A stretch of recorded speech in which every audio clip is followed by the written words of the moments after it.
ప్రవచనాల ద్వారా పాప పరిహారార్థ బలి కోసము ప్రధాన యాజకులు అతి పరిశుద్ధ స్థలంలో వెళ్ళి చిలకరించి మన రక్తమును చిలకరించి మనకు పాప విమోచన జరిగేటట్లు ఈ సొల్యూషన్ ఇచ్చినా కూడా జనాలు ఆ పాటి ప్రజలందరూ కూడా కేవలము ఆచారాలు, మతపరమైన హ్యాబిట్స్, రిచువల్స్, అలాగే పండుగలను వాటిలోనే నిమగ్నం అయిపోయినారు. కానీ ఇంకా దేవునికి దూరం అయితూనే వస్తున్నారు.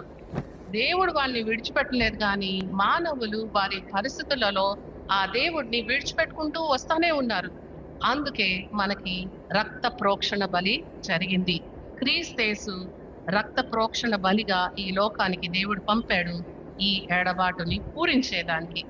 ప్రవచనాలు క్రీస్తుని చూసి యెహోవా దేవుడు నా పాపము ఆయన మీద చూసి అసహ్యముతో, అంత దుర్వాసనతో హేయకరమైందని క్షణ మాత్రము దేవుడు తల తిప్పేసుకున్నాడు. అందుకే ఆ ఎడబాటు క్రీస్తు అనుభవించాడు. ఒక నాస్తికుడు, ఒక క్రైస్తవుడు, ఇద్దరు స్నేహితులు ఉన్నారు. ఈ క్రూసిఫిక్షన్ గురించి మాట్లాడుకుంటూ ఆర్గ్యూ చేసుకుంటున్నారు. అంతటి దేవుడు ప్రేమ కలిగి, గాడ్ ఇస్ లవ్ అని మీరు చెప్తారు కదా. ఎథిస్ట్ అంటే నాస్తికుడు, అంటే దేవుణ్ణి అసలు నమ్మని వాడిని నాస్తికులు అంటారు.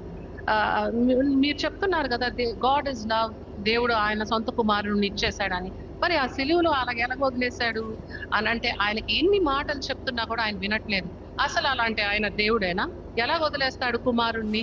నేనైతే నా బిడ్డను వదలను అని ఆయన చెప్తుండగా సమాధానం ఇచ్చే లోపల క్రైస్తవుడు, నాస్తికుని కుమారుడు ఉయ్యాలో పడుకొని ఉన్నాడు, ఏడుస్తున్నాడు. ఏడ్చినప్పుడు ఆ నాస్తికుడు ఆ బిడ్డని ఎత్తి ఇలా పట్టుకున్నప్పుడు అర్థమైంది ఏంటంటే తన డైపర్ని, నాపీ ప్యాడ్ని మార్చవలసిన అవసరం వచ్చింది.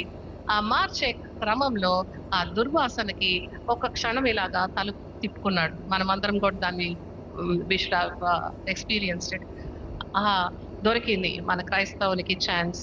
వెంటనే క్లీన్ చేసి చక్కగా అంత మంచి బట్టలు వేసి తిరిగి ఆ బిడ్డను ముద్దాడి ఉయ్యాలలో పడుకోబెట్టాడు.